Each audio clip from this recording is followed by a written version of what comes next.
Ladies and gentlemen, boys and girls, humanoids of all descriptions, welcome to the channel. I'm Cap. This is my place where your call is not being monitored for quality assurance.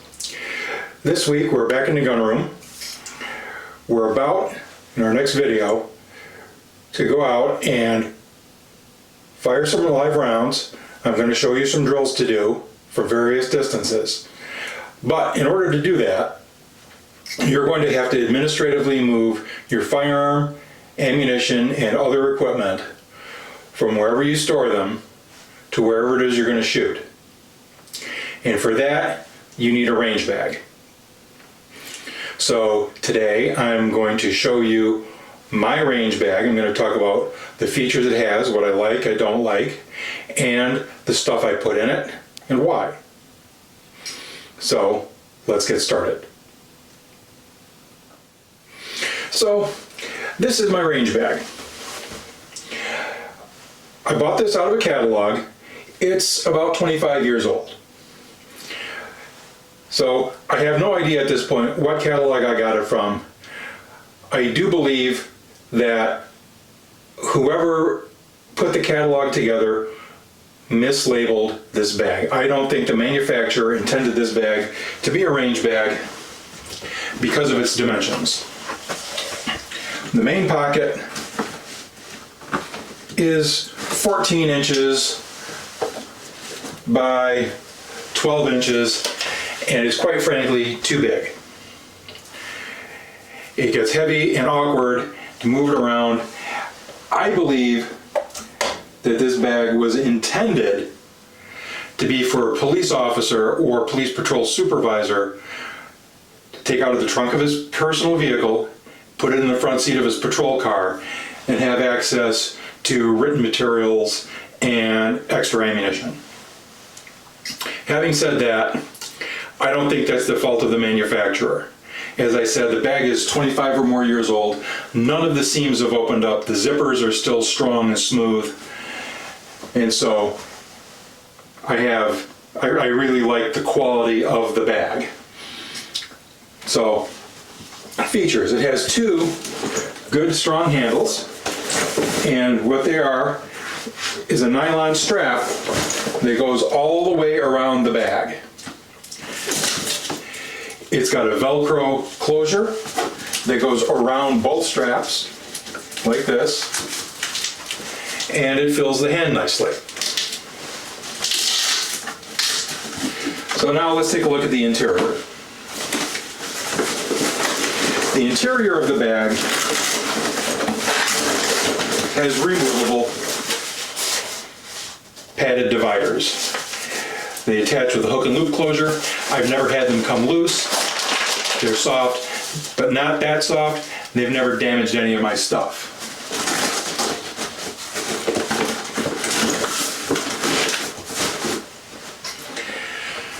One of the best features of the bag is the large oblong pocket on the long side. And the great thing about this pocket, firstly, both sides have a removable padded pouch. It's big enough for a full-size handgun.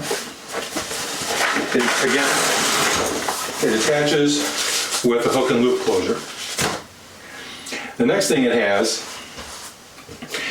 loops for magazines. Each one of these loops will hold a double stack magazine for a full-size handgun or two single stack magazines for a full-size handgun. Like I said, both sides have that oblong pocket, although this side doesn't have the loops, the little pockets for the magazines.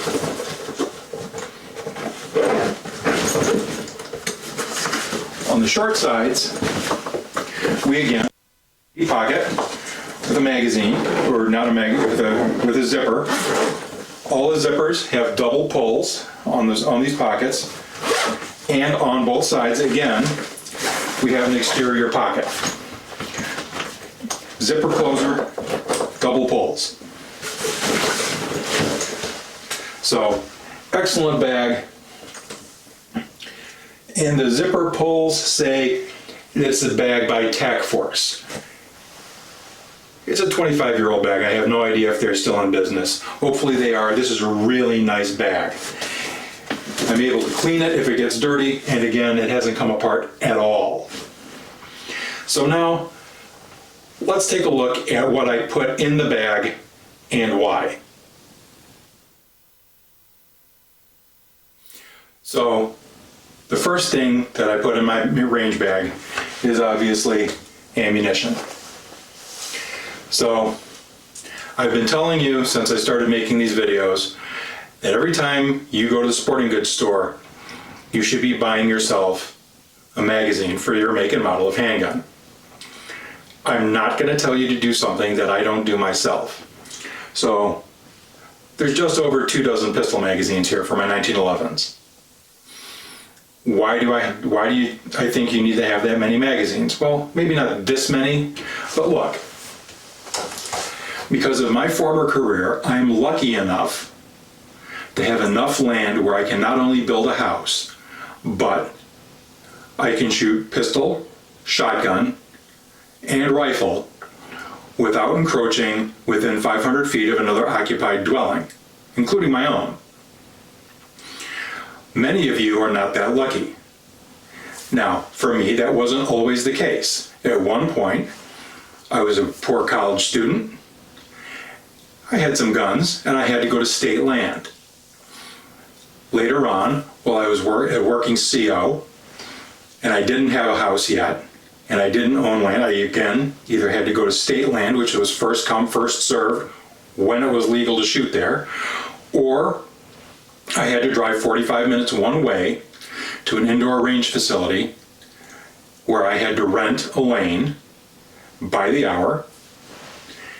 The place was always busy and sometimes booked up by a law enforcement agency, and I couldn't get in.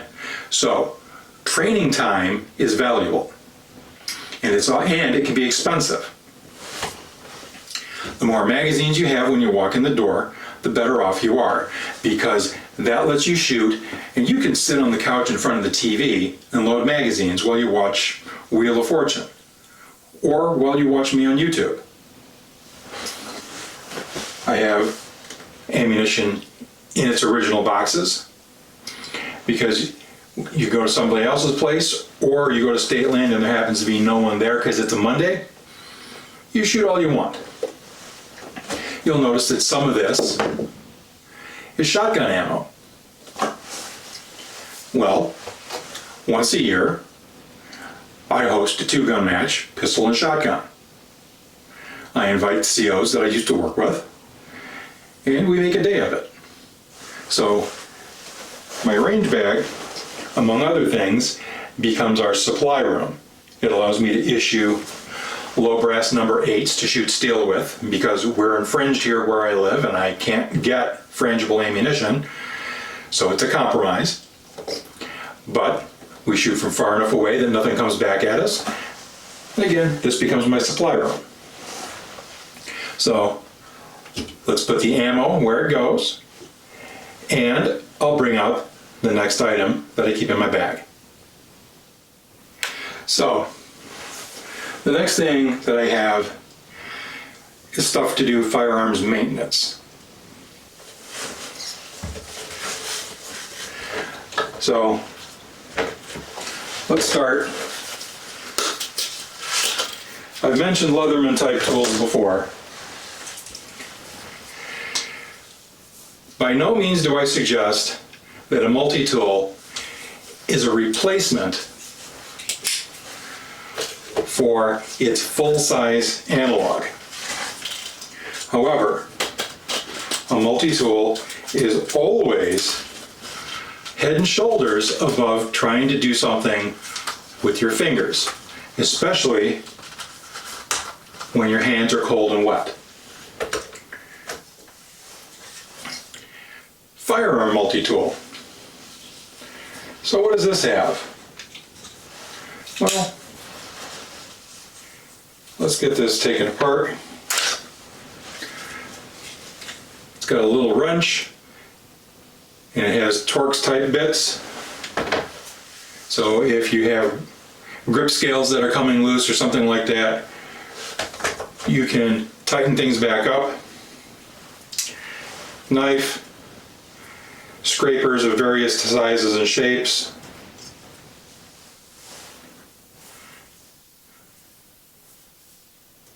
and let's see if I can get this one out.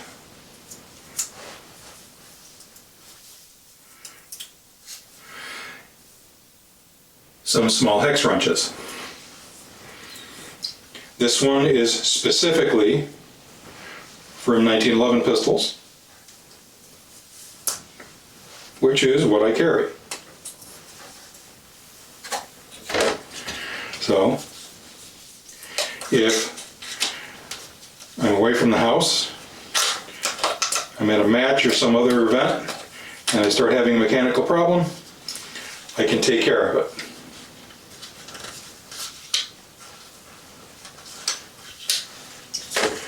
What else do I have? Cleaning rod.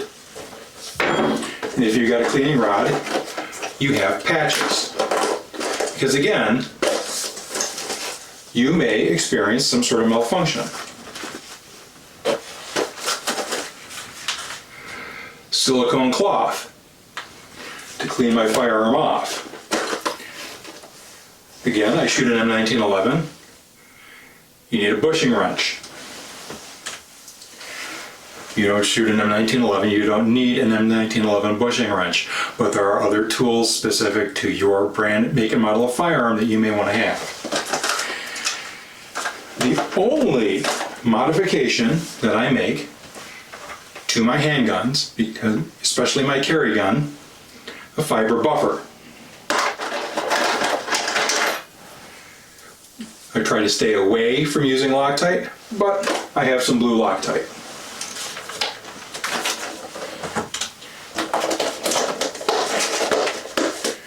As you can see, I have some firearm specific lubricant and cleaning fluid.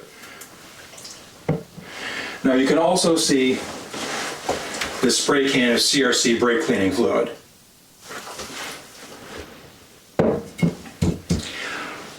Look, if I were going to clean my grandfather's 100-plus-year-old double-barrel shotgun that's sitting behind the camera, I wouldn't go after that with a CRC product. The bluing isn't going to stand up to something like that. But modern finish handguns, unless you bought something with a deep bluing on it, you're probably okay. My Springfield Armory 1911 has armor coat on it, and it's got a ceramic coating. I've been cleaning that pistol for going on 20 years with these products. It hasn't affected the finish at all. Where did I learn to use brake cleaning fluid from? Well, it was one of my Army drill sergeants in 1985. Thank you, Staff Sergeant Pennington. This is an excellent and efficient way of cleaning your firearm. Now look, brake cleaning fluid removes all carbon-based products that aren't attached to the steel. So you're going to have to lubricate and then go back the next day and re-lubricate, because it's going to strip not only the carbon from firing, but all the oils out of your weapon. So now, next bag that you see sitting here, I strongly recommend that those of you who are new shooters, and I've said this before, use paper targets. Well, if you're going to use paper targets, you need a staple gun, and you need appropriate staples for that staple gun. And the other thing that you may want to have for your paper targets is a roll of pasters. They come in black, white, and buff, which is basically the color of unbleached paper. And you cover and they stick to bullet holes. And finally, I have a little plastic tool that I can use to go after gunk that may get behind my extractor claw or anything else that I may want to pry on something or scrape at something with without damaging the finish on my firearm or on somebody else's. We put this away and we'll go to the next set of items. So, our final group of items that I keep in my range bag. You've seen this package of earplugs before. I keep extra earplugs and an extra unopened set of ear muffs in the bag in case people show up that I've invited to shoot with me and they've forgotten their hearing protection. I've said it before.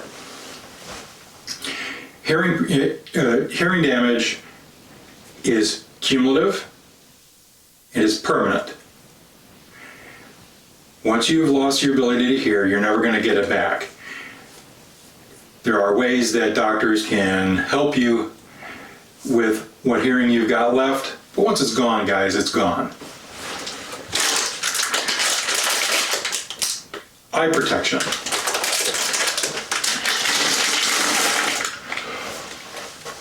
While I'm shooting videos, I don't wear my glasses. I find the reflection of the ring light to be distracting. But you need to have something covering your eyes while you're shooting.